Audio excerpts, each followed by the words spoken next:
Dear Papa Dudut, una sa lahat ay gusto ko pong malaman ninyo na isa po ako sa inyong mga super loyal na kabarangay.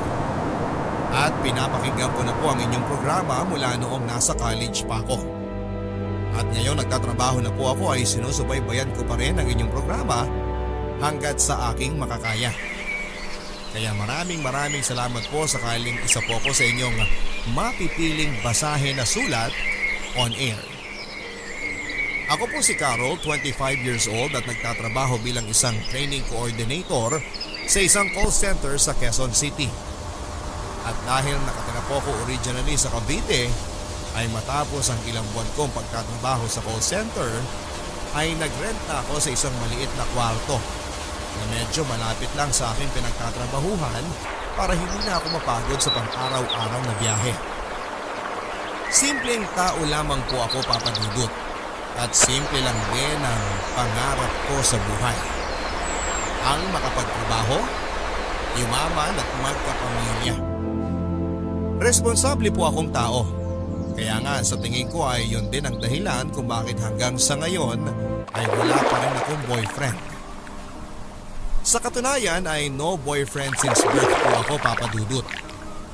At ngayong 25 na ako ay medyo nakakaisip na nga akong lumandi. Total ay may trabaho na ako.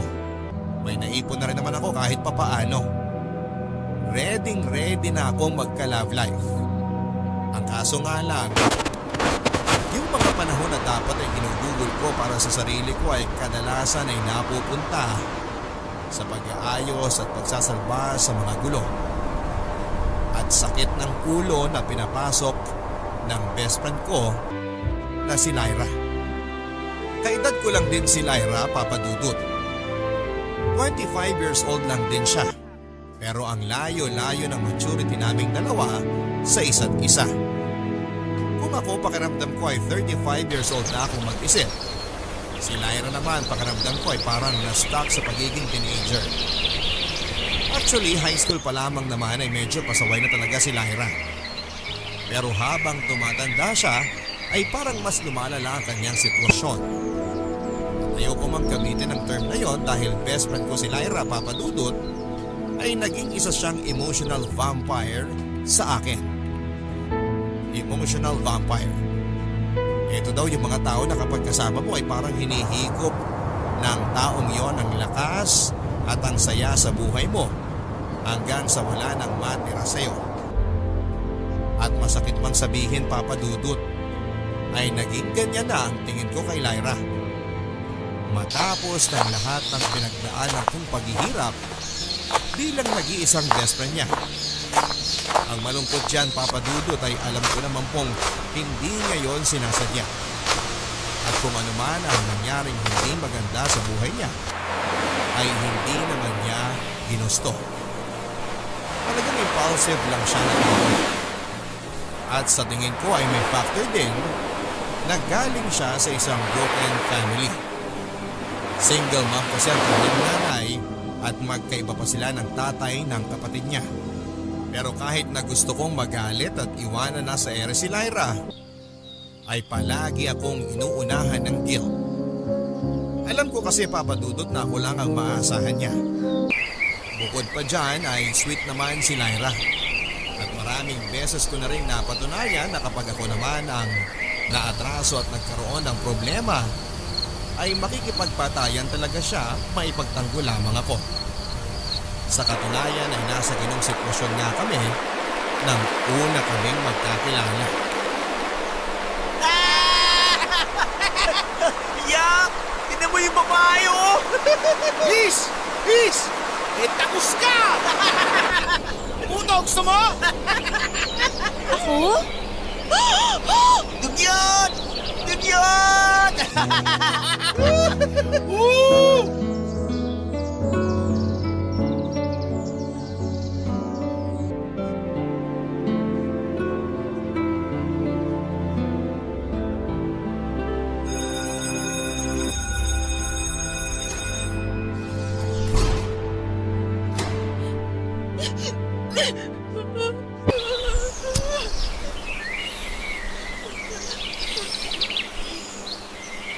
Girl, okay ka lang? Ako ba? Ay naku, hindi. May iba pa bang umiiyak dito? Oo. Okay lang ako. Teka, may nasusunog. Tangit. Uy, kalma ka lang. Yoyosi ka? Kakang ewan. Parang tanga naman to. Ngayon ka lang ba nakaamoy ng Yossi? Hindi ko naman kasi kaagad naisip na Yossi yung amoy na yun eh.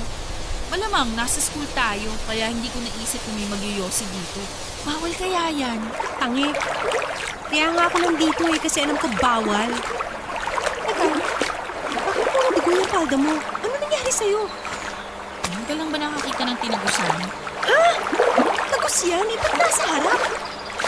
Sinusubukan ko ang gawa ng paraan, kaya inikot ko yung palda ko para matakpan ko na lang ng bag. Kaso kung laki-laki pala. Tatawanan na ako ng mga lalaki sa kantin eh. Dugyot daw ako. Kaya ka umiyak. Oo. Girl, ano ka ba naman? Tagos lang yan. At saka ano naman kung pagtawanan ka nila? Ano ka ba? First week ng klase natin sa high school ngayon. Forever na nilang iisipin na nakakadiri ako. Girl, next month pakakalimutan na nila yan. For sure, meron pang ibang mga estudyanteng gagawa ng mas nakakahiyang mga bagay na pagchichismisan nila. E paano kung hindi? Ay naku! Sige, magubad ka. Ano? Teka, bakit nilak yung pintuan ng CR? Bakit ka nagtatanggal ng palda? Ubarin mo na yung palda mo at ako magsusuot niyan. Suotin mo yun sa akin. Ha? Oh, di ba? Nahihiya ka ng pagtawanan dyan sa tagos mo? Eh paano ka? Sus! Wala akong pakialam sa mga yan. Tsaka feeling ko, masisipa rin naman ako dito sa eskwelahan natin pagdating ng panahon. Sigurado ka? Oo nga, sabi. Teka, bago tayo magpalit, ako nga pala si Carol. Ako naman si Lyra. Thank you, Lyra. Walang anuman. Tanawin mo na lang itong malaking utang na loob sa akin na balang araw sisingilin ko. Ha? Joke lang. Sige na, dami pang drama. Ang hindi ko po akalain papadudod ay yung biro sa akin ni Lyra. Natanawin ko na lang daw na malaking utang na loob yung kanyang pagtulong sa akin ay mangyayari pala talaga in the future.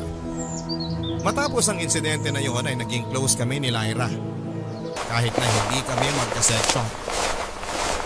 Meron din naman ako mga naging barkada sa mga ka-section ko pero si Lyra ang naging pinaka-close ko. Siya rin naman kasi ang lapit sa akin ng lapit. Wala kasi siyang makabarkada sa section nila. At palagi ba siyang napapaaway sa school? Parang naging outcast ba si Lyra papadudot? At ako naman kahit na alam ko na may pagkamabigat nga ang aura at karakter ni Lyra, ay pinagpapatuloy ko pa rin ang pakikipagkaibigan sa kanya. Siguro dala na rin ang awa. At dahil na rin siguro sa konting pride dahil alam ko na sa lahat ng tao sa school, ako lang ang nakakasundo niya. At tama nga po si Lyra papadudot. Ilang beses nga siyang pinagmumuntik-muntikang masipa sa school dahil sa mga kung ano-anong kabulastugan na pinapasok niya. Palaging late, absent, sumasagot sa teacher at napapaaway sa mga estudyante. Pero hanggang suspension lang din naman ang inaabot ni Lyra papadudot. Matalino kasi siya at siguro yung school namin ay umaasa na maayos pa nila siya at balang araw ay makakapagbigay ito ng karangalan sa eskwelahan. Siya kasi yung tipo ng estudyante na kahit na hindi pumapasok at nagsasubmit ng mga assignment ay nakakapasa sa mga exams. Hindi nga po yun nagdadala ng notebook sa klase pero natatandaan niya lahat ng tinuturo. At nung nakausap siya ay napag-alaman na kaya lang daw ito pumapasok sa school ay para makasama ko. Siguro ay dahil wala daw ito makausap sa bahay at ibang makaibigan sa school.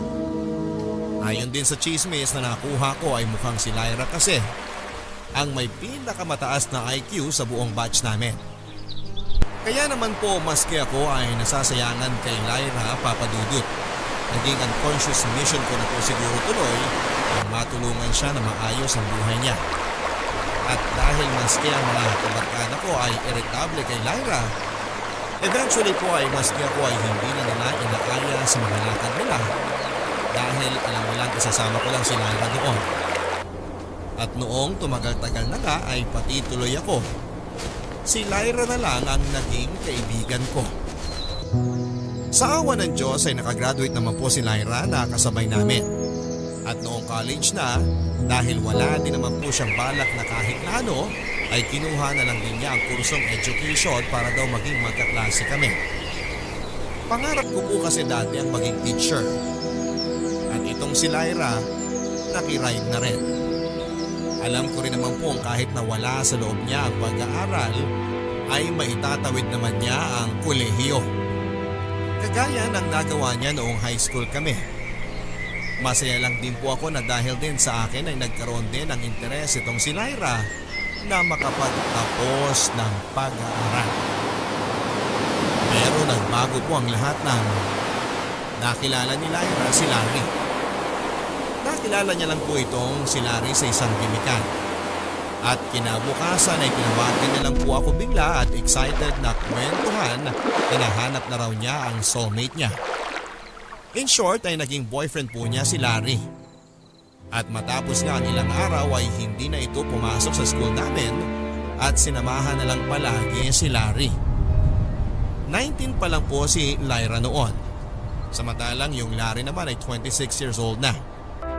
At bukod sa mas matanda po si Larry kay Lyra, ay hindi rin nakapagtapos ng pag-aaral itong Larry na ito dahil puro pagbabasketball at liga ang inaatupan. At ito pong si Lyra ay halos doon na nga rin natutulog sa bahay ni Larry. Kaya naman po matapos ang 3 buwan ay bigla na lang ulit tumawag sa akin si Lyra at gustong makipagkita. At hindi pa man niya sa akin sinasabi ay alam ko lang meron po itong malaking problema. Han, masasabihin sana ako sa'yo. Ano yan? Han, delayed ako. Anong ibig mong sabihin delayed? Han, buntis ako.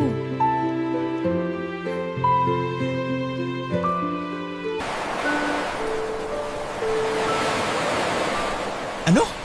Eh baka naman na-delay lang ng konti. Nag-pregnancy test na ako. Buntis talaga ako. Ito. Anong balak mong gawin dyan? Ha? Bakit ako lang? At saka sigurado ka bang akin yan? Ano? Sino pa ba? Sabi malay ko. Hindi naman buong araw alam ko pinag-aagawa mo ah. Kapal ang mukha mo? Kung pahuhusgahan mo ng ganyan, eh kung meron sa ating dalawang nangangaliwa, ikaw yun! Hindi ko paninindigan yan. Kapal ang mukha mo! Ako sasampalin mo ha? Ako lang pwedeng gumawa niyan sa'yo! Ayoko na! Honest na ako dito! Eh di umalis ka! Wala akong pakialam sa'yo!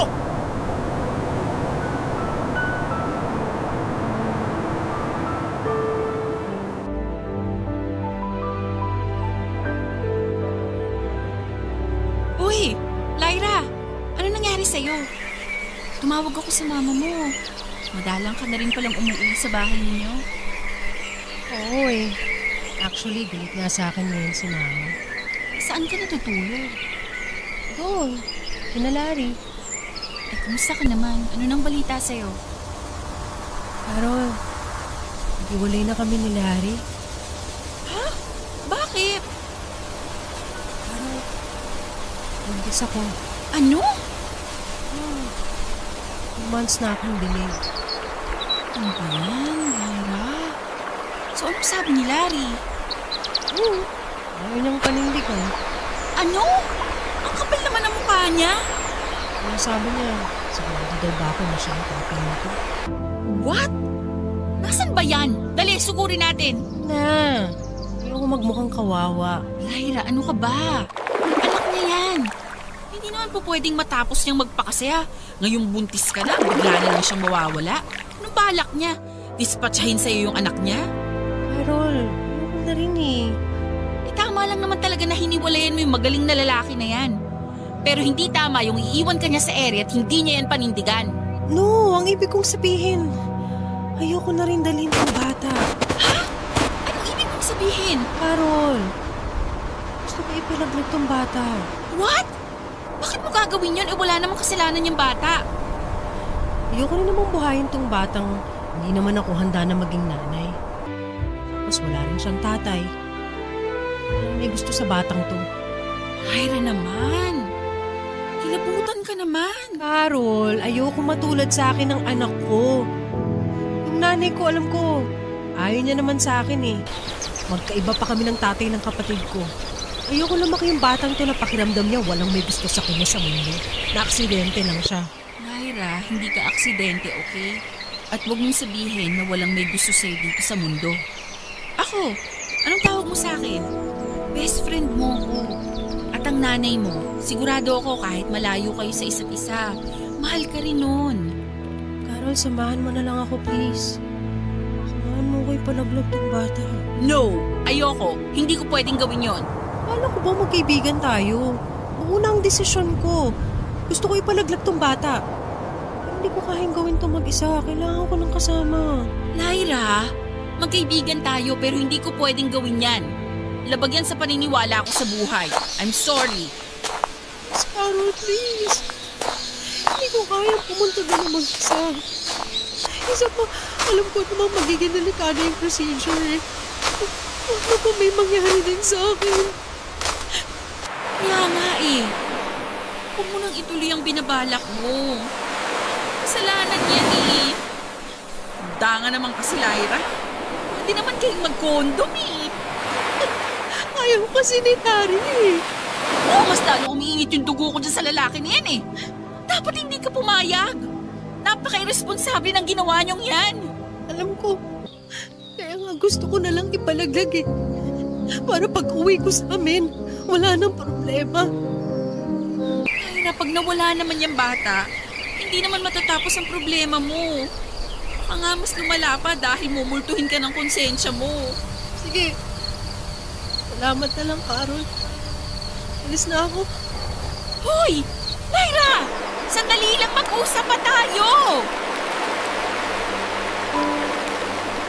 Matapos po noon ay hindi na ako kinontak pang muli ni Lyra sa loob ng ilang linggo, Papa Dudut.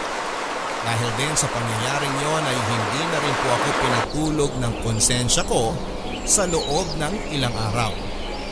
Naisip ko na siguro kung maayos lang ang pagpapaliwanag at pakikitungo na ginawa ko ay baka hindi siya naging defensive at umalis ka agad. Nag-guilty din po ako dahil alam kong mahirap ang pinagdadaanan ni Lyra. At alam kong sa panahon na yon, kailangan niya ng kaibigan at karamay. Kaya naman po ay minabuti ko na rin hanapin at kausapin yung Larry. Hindi po naging madali dahil nung minessage ko siya sa social media ay hindi rin naman po niya sinasagot ang mga messages.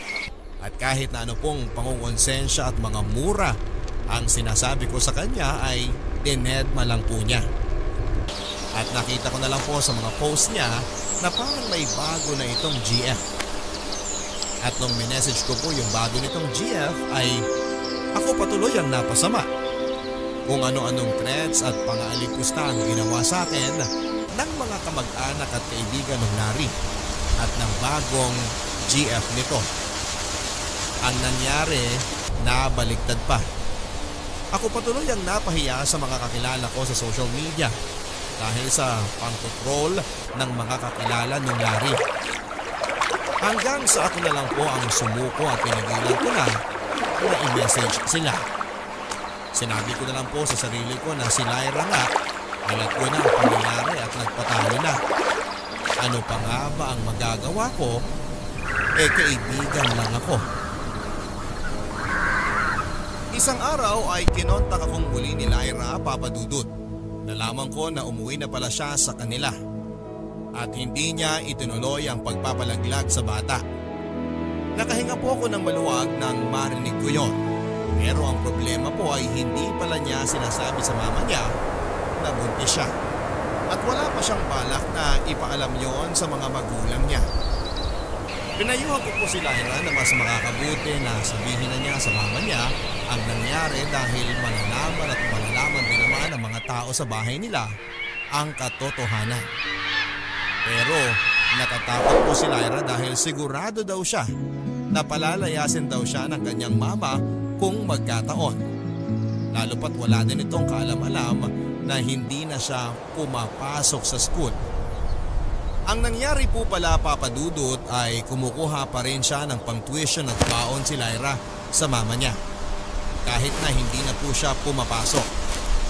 At nang banggitin ko ulit sa kanya na kausapin niyang muli si Larry at panagutin sa anak nito ay naging defensive po si Lyra. Ang sabi niya po ay ayaw na ayaw daw niyang makita kahit na kailan si Larry. And besides, ang alam daw po nito ay pinalaglag na niya ang kanilang anak. Sa punto pong yon ay hindi ko na alam kung kanino talaga ako magagalit, Papa Dudut. Kung kay Larry ba o kay Lyra. Pero pinigilan ko na lang po ang sarili ko at sinuportahan ko na lang po muna siya dahil natatakot din po ako na baka mapano ang bata na ipinagbubuntis niya. Inoferan ko po si Lyra na samahan siya sa mama niya na magtapat ng katotohanan. Umuo naman po si Lyra. At sinabi na sige daw, bubuelo lamang siya. Pero matapos po ang 2 linggo ay nagulat po ako dahil bigla na lang pong dumating si Lyra sa bahay namin. At laking gulat ko na bitbit na niya ang lahat ng gamit niya.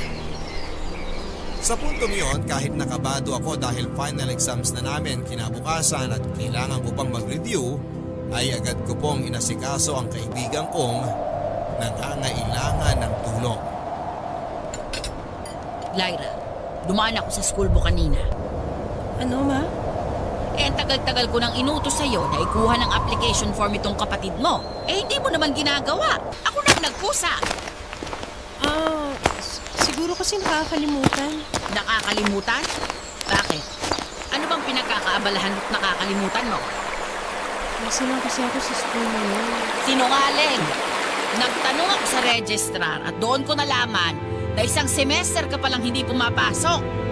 Saan mo dinadala yung mga pang-tuition na ibinibigay ko sa'yo? Yung mga baon mo? Oh? Siguro hindi ka naman doon kina Carol nakikitulog, ano? Siguro doon sa boyfriend mong squatter ka tumira, no? Umamin ka. Oo, ma. Sorry. Sinasabi ko na nga ba eh. Umukutuba na ako sa'yo eh. O mamaya na, buntis ka pa nung lalaki na yon. Ay, walang hiya! Buntis ka! Buntis ka nga! Nagpabuntis ka sa squatter na yon? Nag-drop out ka sa college? Nagpabuntis ka pa sa squatter? Ano ba talaga gusto mo mangyari sa buhay mo, ha? Ang maging patapon? Tandaan mo, hindi ko matatanggap yung lalaki na yan. Pati na yung ipinagbubuntis mo sa pamamahay ko. Eh di wag!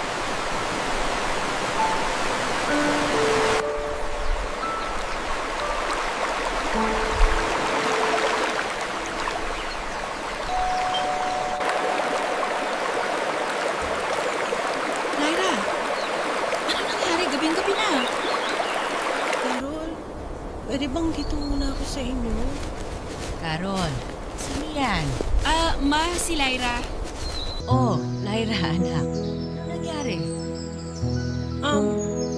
Tita, pwede po bang dito muna ako? Nag-away po kasi kami ni mama eh. Ganun ba? Oy, sige, pasok ka. Kumain ka na ba? Okay lang po tita, huwag na kayong mag-abala. Eh, ano bang nangyari? Tita, ano po kasi alis na po ko sa amin. Eh, bakit naman? Anong dahilan? Nag-away po kasi kami ni mama. Ano bang pinag-awayan ninyo? Ano po? Buntis po. Eh, ilang buwan na? 1.5 months po. Ay, hindi ka. Eh, nasaan ba? Nakipag-iwalay na po ako. Ayaw po akong panindigan. Ano? Eh, anong sabi ng mama mo? Yun na nga po tita eh. Nung sinabi ko po na buntis ako, nagalit po siya. Tapos ako na po yung kusang umalis sa amin. Ay, naku. Bakit ka umalis? Syempre magagalit ang nanay mo dahil nalaman niya na nabuntis ka. Natural lang naman yun. Halika, iyahatid ka namin sa bahay ninyo. Ako nang kakausap sa mama mo. Tawag na po, please. Kung pabigat lang po ako dito, aalis na lang po ako. Ay, naku, Lyra. Huwag ka nang umalis. Is oras na ng gabi. Maglalakad ka sa kalsada. Buntis ka pa.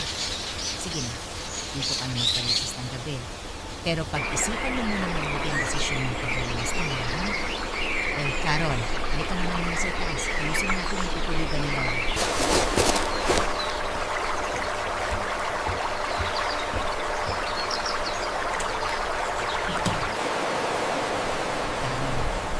Usapin mo mabuti na si Laura. Ang kailangan niya ngayon ay magpapalyan niya. Kumbinsihin mo bumalik yun sa kanila. Ma, hindi naman po close si Lyra sa pamilya niya, di ba? Kulang po ang asahan niya eh. Para, high school pa lang ito. Kung ano na lang pinapasok ng kaibigan niya. Hirap yan. Kaya apat na buwan na siyang buntis. Hindi ko siya makasabi. Carbonate yan. Ano na nangyari sa kanya? Tapos paano yan? I-exam sa pabukas ko. Actually, hindi na pumapasok sa Lyra. Nag-drop out na po siya. Ano? Ano ng bata niya? Kaya di naman pala nagalit ang nanay niya sa kanya eh. Ano bang balak niya gawin sa buhay niya?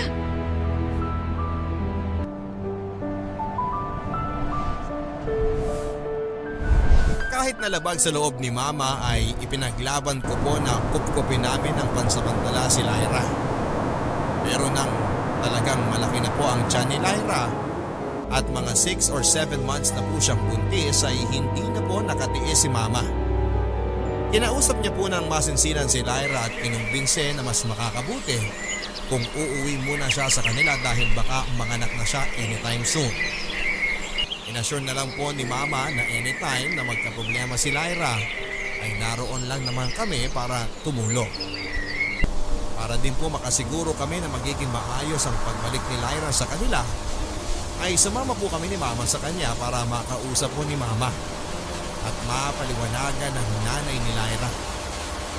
At doon na nga po ako naawa ng gusto kay Lyra, Papa Dudut.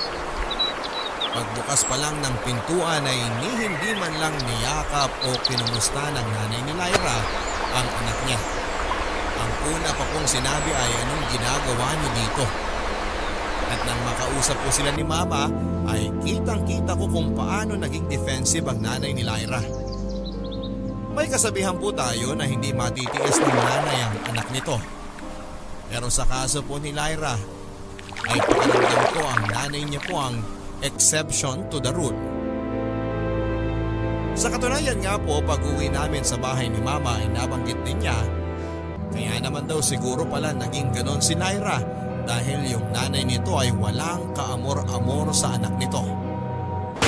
Nairaos naman po ni Lyra ang panganganak at binisita na po namin siya sa ospital. Pagkatapos po noon ay malimit ko na rin po siyang binibisita sa bahay nila. At doon ko nga rin po nakita na talagang hirap pa itong si Lyra sa pagiging nanay. In fact, kapag umiiyak nga po ang bata ay pinababayaan niya lang minsan. At kung minsan pa nga ay tinatakpan niya ang crib ng kumot para daw hindi masyadong maingay. Ako na nga po ang naaawa dun sa bata, Papa Dudut. Kaya kapag nandun ako ay malimit na ako ang kumakarga at umaalo sa baby niya. Pinangalanan niya po ang baby na si Carlo para daw po malapit sa pangalan ko. At noong binyag na nga po ay kinuha niya ako na maging ninang ng anak niya. Isa nga naman po yon sa mga nakakaawa na bagay na nasaksihan ko. Dahil ang bisita lang sa binyag ng bata ay kami ni Mama. May iba pa rin naman daw pong ninong at ninang na tinawagan si Lyra. Pero ako lang ang pumunta. At matapos ng binyag sa simbahan ay kumain lang kami sa isang fast food ni na Mama at ng kapatid niya. Hindi na nga rin sumama ang nanay ni Lyra dahil naglakad pa raw po ito. Nang nag 1-year-old na nga po si Baby Carlo ay tuluyan na nga pong naghanap na ng trabaho si Lyra. At hindi na tinapos ang kanyang pag-aaral. Nagkuha naman po siya ng trabaho bilang isang crew sa fast food. At dahil masyadong bata ang anak niya, ay kumuha rin sila ng katulong sa pag-aalaga. At dahil medyo hirap na rin po sila ng mamilya sa pera, dahil nga sa dagdag gastos ng bata ay madalas din na papalit-palit sila ng nakakatulong dahil hindi nila mabayaran ng tama. At sa mga ganong pagkakataon kapag may emergency, ay sa akin humihingi ng tulong si Lyra. Carlo, hindi pa rin nasusundo ni Lyra si Carlo. Hindi pa po eh. Magkaalauna na. May OJT ka pa bukas. Paano ka dyan? Gusto mo ba na ako na mag-alaga rin? Okay lang po, ma. Sige na po, matulog kayo. May trabaho pa rin kayo bukas. Parating na rin po siguro si Lyra. Tinawagan mo na ba? Anong sabi? Opo. Sabi niyo po malilate lang daw po at nag-uwi sila sa trabaho. Ayan? Wala pa rin ba sila nakukuha na yaya? Wala pa daw po eh. O siya, sige. Akit na ako sa taas ha. Matutulog na ulit ako. Sige po, ma. Good night.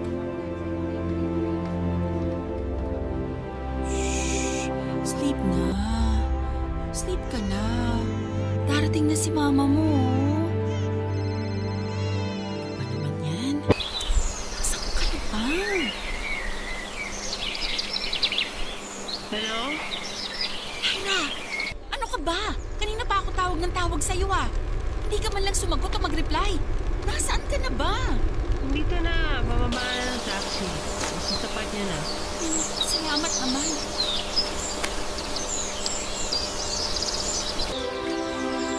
Oy, akala ko ba may huli kayo? Eh bakit lasing ka?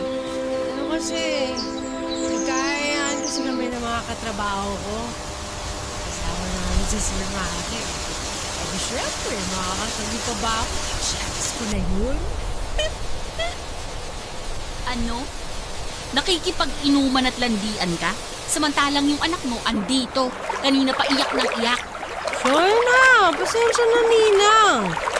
Kaya alam mo naman sobrang crush ko si Sir Maki eh.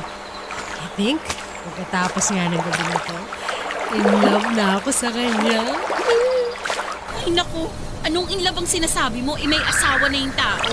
Ex-wife. Hiwalay na rin naman sila eh. Ex-wife? Bakit? Annulled ba sila? Hanggat hindi pa sila annulled nung asawa niya, may asawa pa rin siyang tao. Kabit ka pa rin. Ang oy mo naman, Carol. Ito naman, eh, pinapakilig ko lang naman sarili ko eh. Alam ko naman wala rin naman pupuntahan yung paggusto ko kay Sir Maki. Pero alam mo ba, shucks friend, kanina kaming dalawa na lang naiwan dun sa restaurant. Umalis na silang lahat, pero nag-stay siya. Tapos nagkwentuhan lang kami. Nag-aaya pa nga sana siya na pumunta kami somewhere, pero pumayag. Sabi ko, kailangan ko sunduin na yung anak ko eh. Wow! At buti naman, kahit na sa ganyang estado mo, eh naaalala mo pa rin yung anak mo na nandito. Lyra, may OJT pa ako bukas ng maaga. 2 oras ang biyahe ko papunta sa opisina. Kailangan kong gumising ng alas 4. Anong oras na? Ay! OMG, sorry! Nakalimutan ko na may OJT ka. Ah, so kung naalala mo pala na may OJT ako bukas, hindi ka makikipag-inuman? Kukunin mo na agad itong anak mo? Pero dahil akala mo wala, nagpakasaya ka. Lyra, habang nakikipaglandian ka dyan sa crush mong may asawa, ako andito nag-aalaga ng anak mo. Ano ka ba naman? Sorry na. Sensya, hindi na mauulit. Friend, teka lang ah. Pwede ba umidlip muna ako ng kaunti dito? Tok na kasi ako eh. Esha, sige, umidlip ka na muna. Oh, bigyan niyo ba ako ng konting pasensya?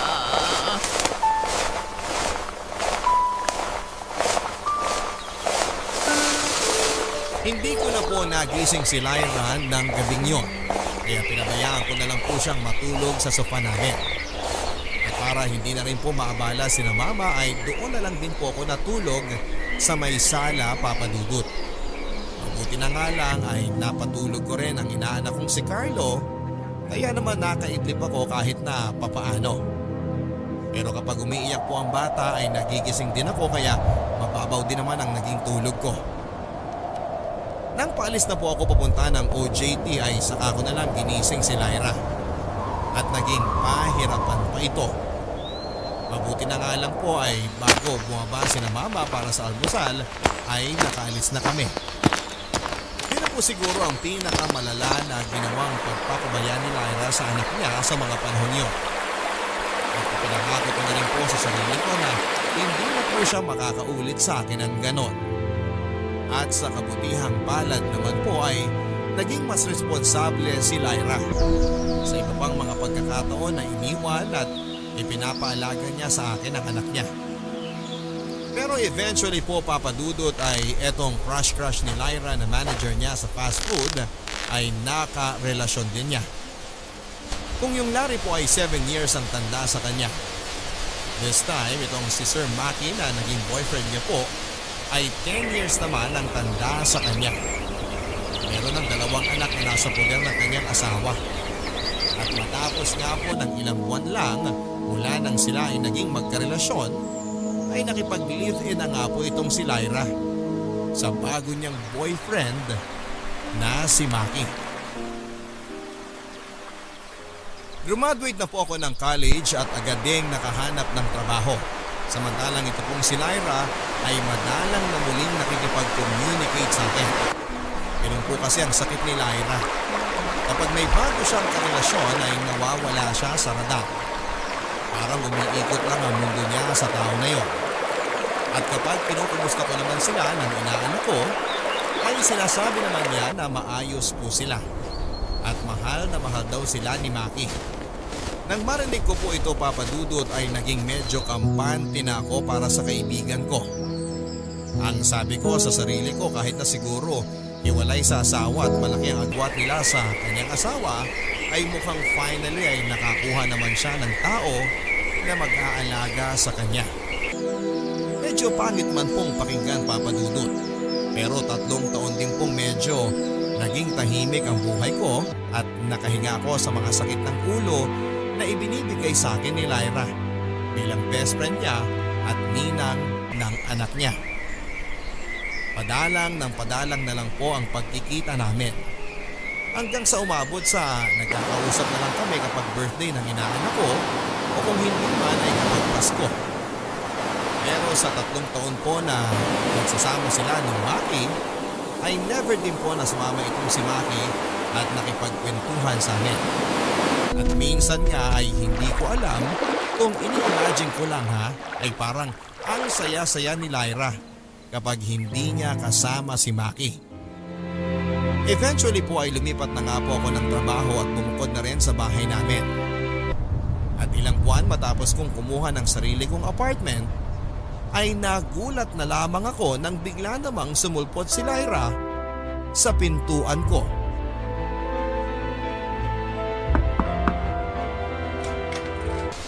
Lyra, oh my gosh! Ano nangyari dyan sa mukha mo? Carol, okay lang ba kung dito muna kami ni Carlo? Dali, pasok kayo. Ano nangyari? Bakit siya may black eye? Carol, nakipag-iwalay na ako kay Maki. Don't tell me siya rin na may gawa niyan? Ano? Halika, magpa-platter tayo. Carol, wag na. Anong wag? Ano nga yung nangyari dyan, oh? Eh, itong anak mo, baka sinasaktan din niyang siraulong Maki na yan. Hindi na sinasaktan si Carlo. Ano ka ba, Lyra? Anong klase ba naman yung mga lalaking nagugustuhan mo? Halika na, magsumbong na tayo sa pulis. Carol, wag na. Okay na to, umalis ako sa poder niya. Kailan ka pa niya sinasaktan? Matagal na. Eh, bakit ngayon ka lang kumawala? Eh, mahal ko siya eh. Lyra, hindi na pagmamahal yan. Magiging masochista na yan. Kaya nga eh. Ang tanga-tanga ko. Noong una kasi napaflatter pa ako sa pagiging siloso niya. Pero abang tumatagal, palala na siya ng palala. Ito huli, maski yung waiter sa isang pinakainan namin pinagsilosa niya.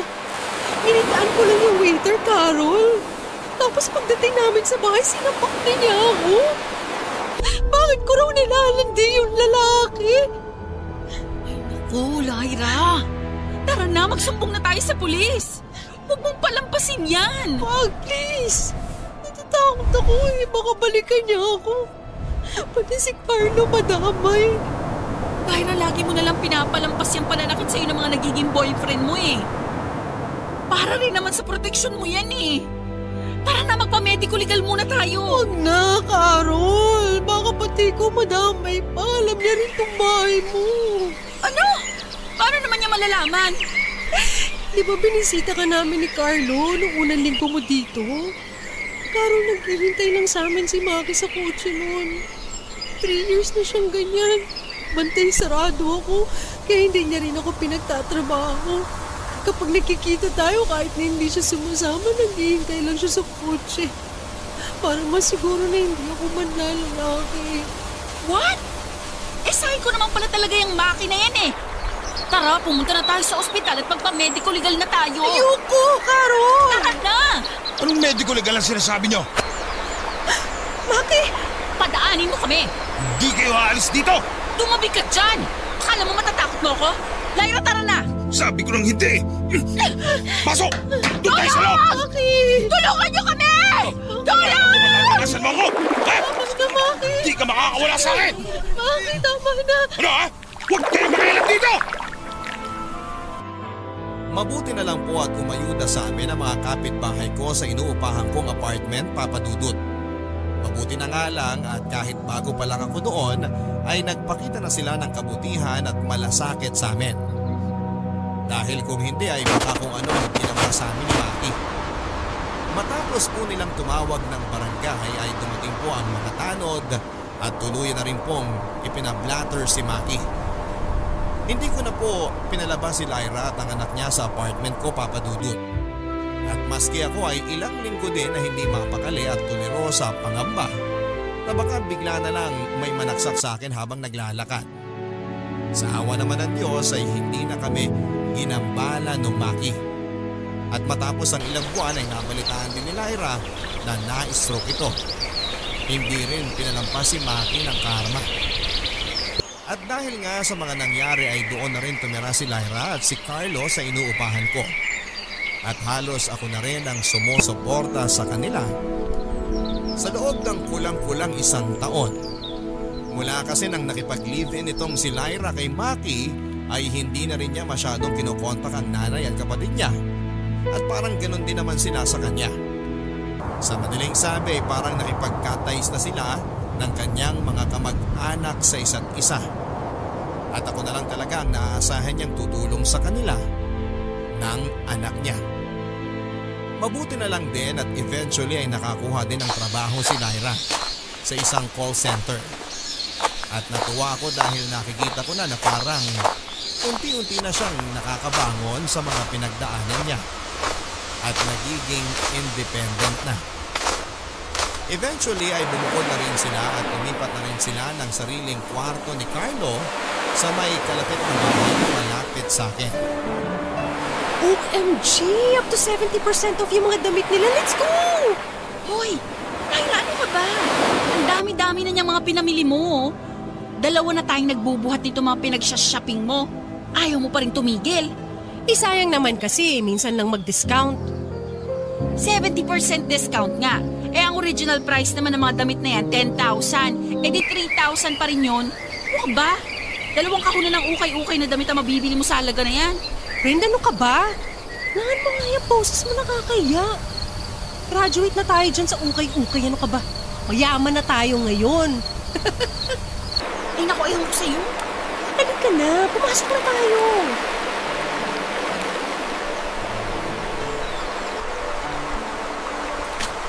Carol, tingnan mo nga kung bagay sa akin tong black. Okay naman, maganda. Nga lang parang medyo mahaba yung mangkas. Ano ka ba, ganyan talaga yung mga uso ngayon? Sige, kunin ko na nga rin to.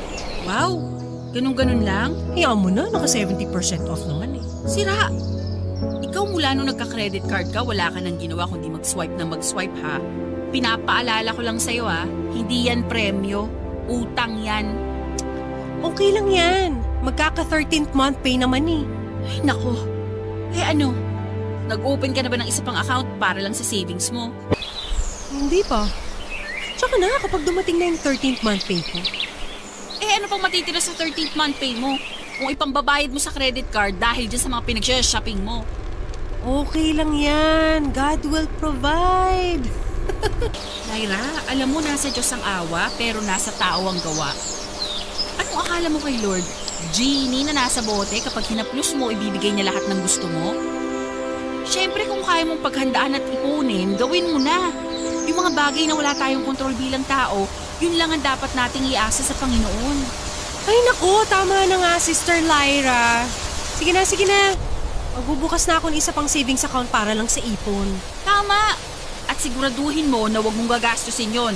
Tapos kapag nakaipon ka na ng sapat, saka mo i-invest sa negosyo.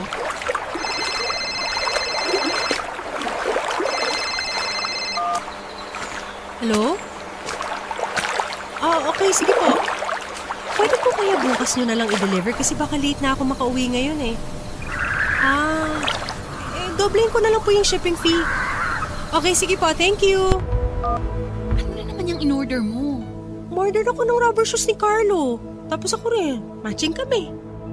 Teka, papakita ko sa'yo. Naku, magkano na naman ang bili mo dyan? Huwag mo nang itanong. Tingnan mo.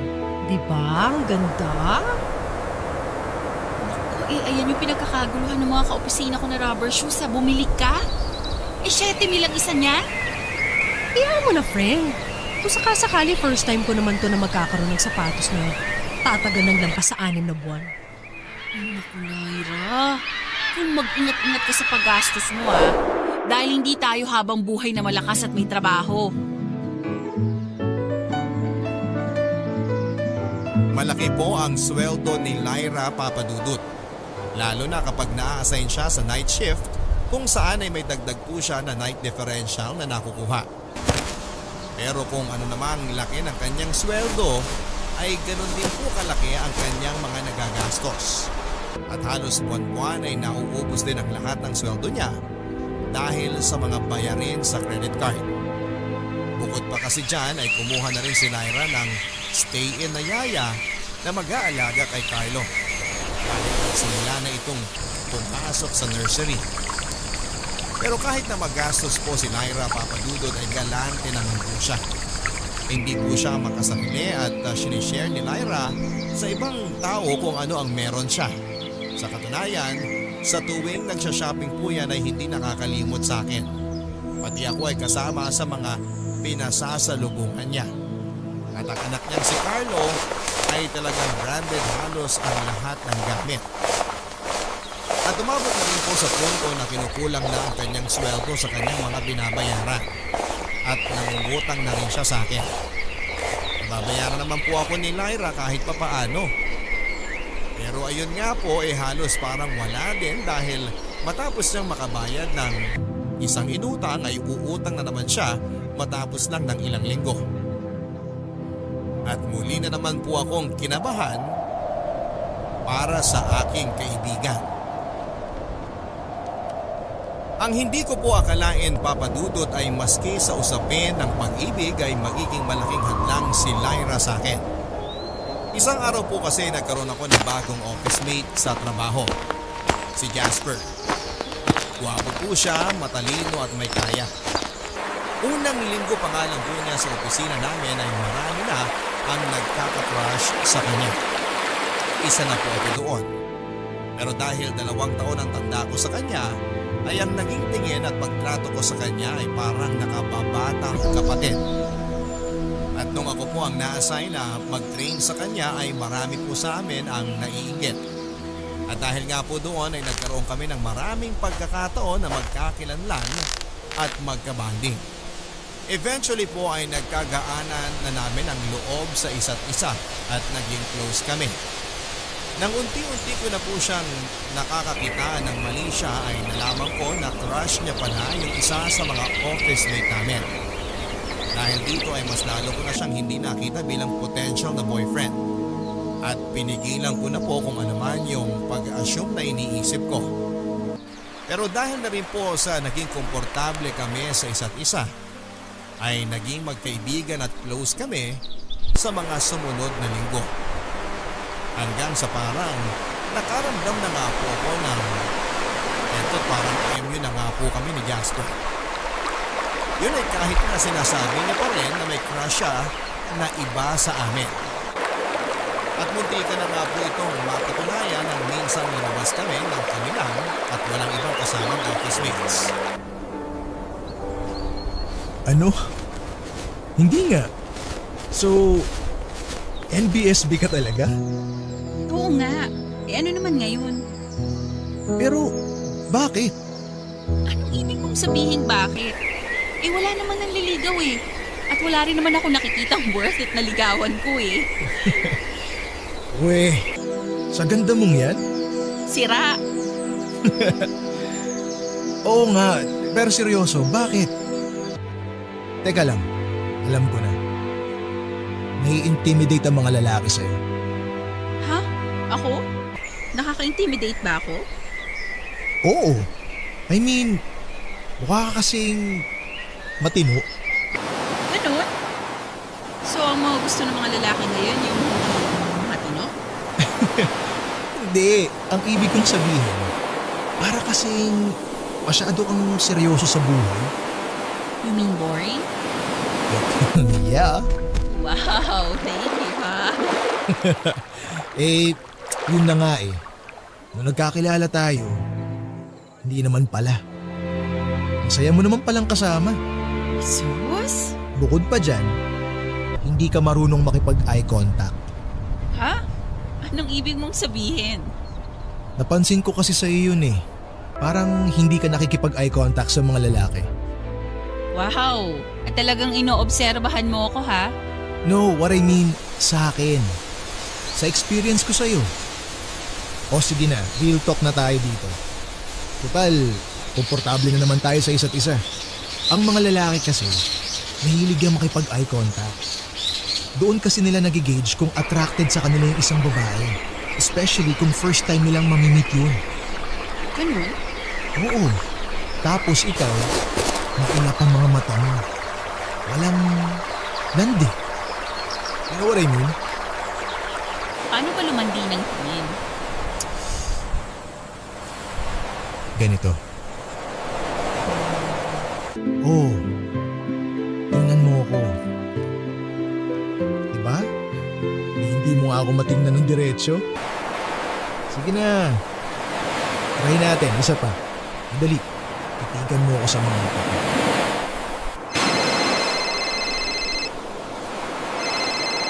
Sino ba naman yung tawag ng tawag nito? Si Lyra. Wait lang Jasper ha, tumatawag yung best friend ko eh. Hello Lyra? Carol, nasaan ka ngayon? Pwede ba kitang puntahan? Kailangan ko talaga na makakausap ngayon eh. Ganun ba? Sige, pauwi na rin naman ako maya-maya. Antayin mo na lang ako sa bahay. Okay, sige, thank you. Jasper, mukhang kailangan ko nang umuwi. Ganun ba? Oo eh, mukhang may problema na naman yung best friend ko. Sige. Kung ganun, ihatid na kita. Talaga? Oo naman. Gabi na, lang naman pag-taxiin pa kita. Okay. Salamat Jasper ha. Basta, sa birthday ko pumunta ka. Siyempre naman. Nice. Aasahan talaga kita ron. Mawala na ang lahat. Biglang ikaw.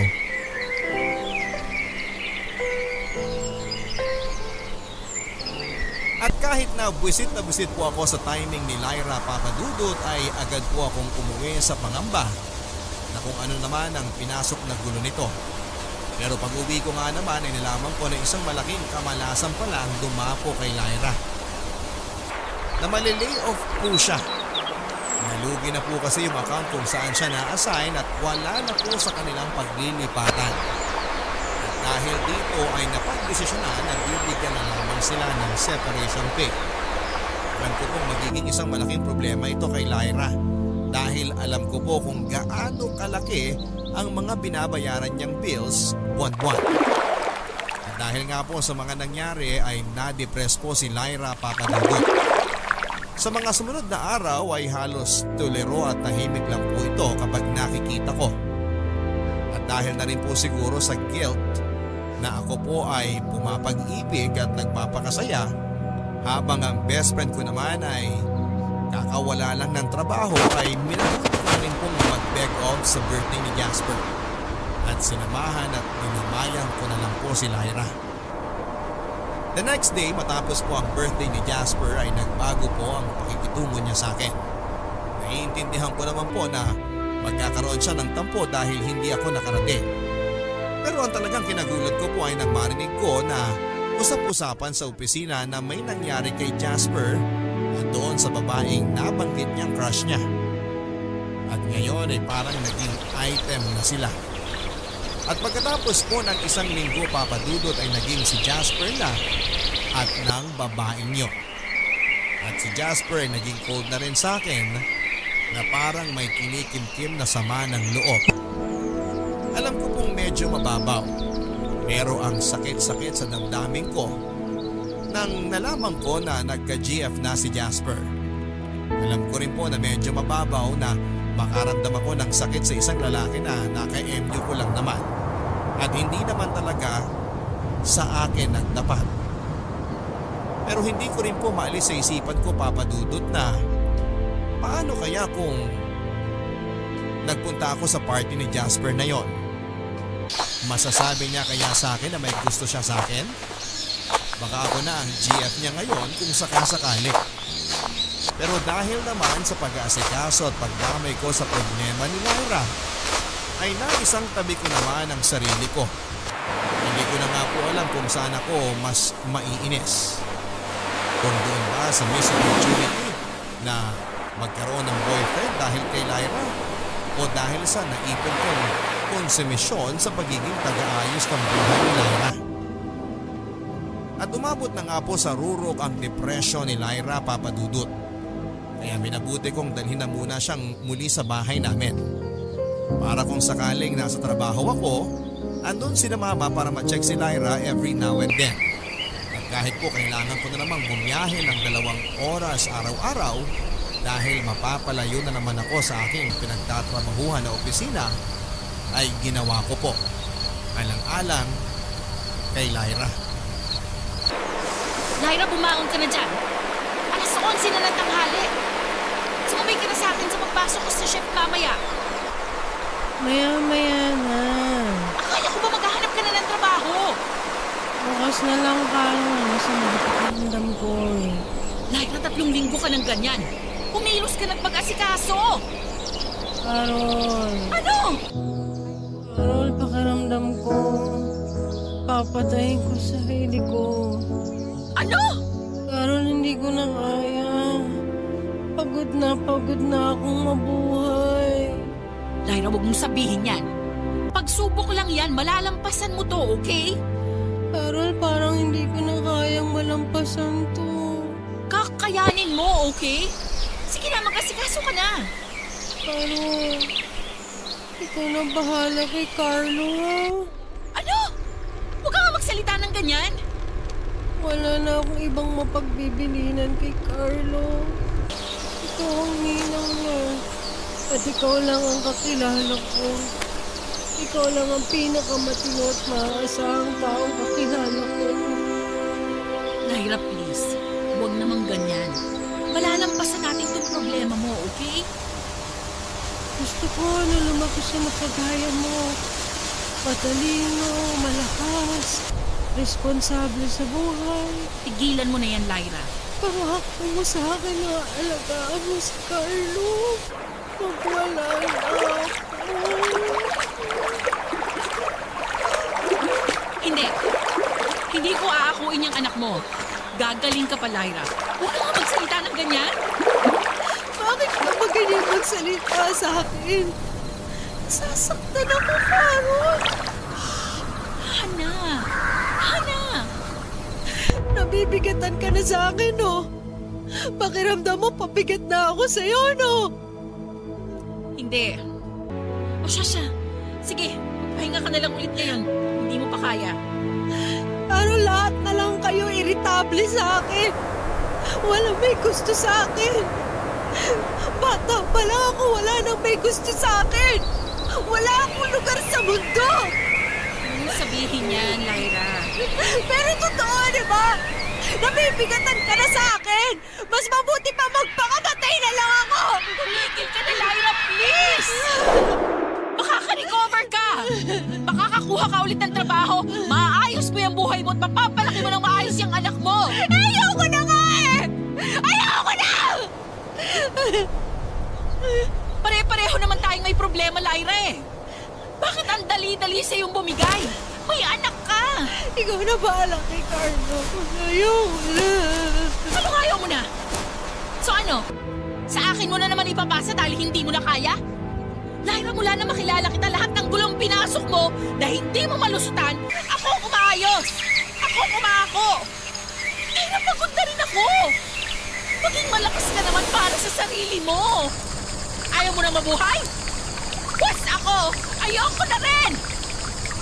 Sorry, Carol. Pasensya ka na kung mahinang klaseng tao ako. Lyra! Ano ka ba? Bakit tinuunan mo yung ulo mo sa pader? Ano bang nangyayari sa'yo? Pabayaan mo ako! Gusto ko na mamatay! Gusto ko na mamatay! Ah! Ah! Tulungan ako! Tama na! Ano ba ito? Ano ba nangyayari dito? Lyra! Carol, ano ba? Dali ba? Tumawag ka na ng ambulansya! Sandali, sandali! Lyra! Lyra, ano ba?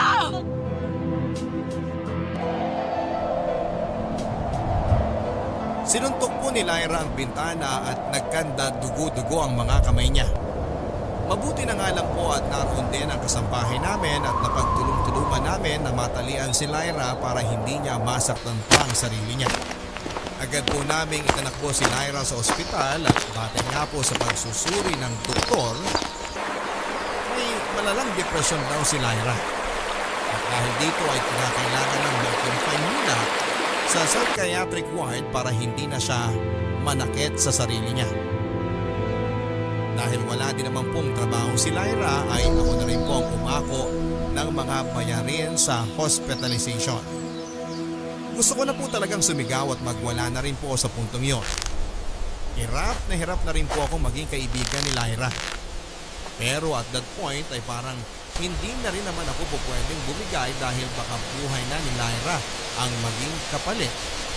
Kahit na hirap at hinang-hina na ako ay kailangan kong magpakatatag para sa kaibigan ko. At siguro nga po ay medyo napansin na rin po ito ng doktor ni Lyra. Dahil hinikayat niya po ako na magpasuri na nga rin ang malaman niya na halos ako na ang guardian ni Lyra.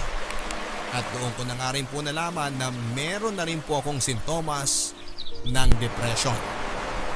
Mabuti na nga lang po at pinag-aadya po kami ng Panginoon at inoferan ako ng libreng consultation ng doktor ni Lyra. Dahil alam po niyang ako ang nagbabayad para dito at sumusuporta sa anak nito. At eventually ay hinikayat na rin po ako ng doktor na nakapag-ugnayan sa nanay ni Lyra. Kahit pa labag ito sa loob ni Lyra. Sa puntong yon daw ay wag raw ako maging concerned kung ano ang mararamdaman ni Lyra. At labanan ko lang daw ang guilt na mararamdaman ko. Ang nararapat daw ay gawin namin kung ano ang